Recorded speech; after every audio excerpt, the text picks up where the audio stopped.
No 25. līdz 27. augustam Rīgā Dailes teātrī norisinājās izglītības izstāde Daba un zinātne skolā Aizraujoši, kurā apgādes zvaigzne ABC demonstrēja jaunās interaktīvās tehnoloģijas no I-zvaigznes materiālu sērijas. Šie materiāli universāli izmantojami skolā gan uz jebkura veida interaktīvajām tāfelēm, gan papildus pašmācībai uz datora mājās.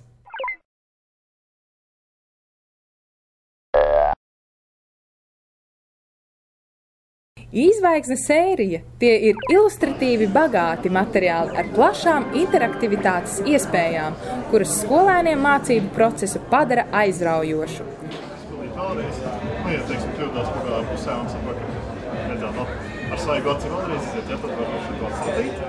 Strāvas stipruma mērvienība ir ampērs, ko saīsināti apzīmē ar A.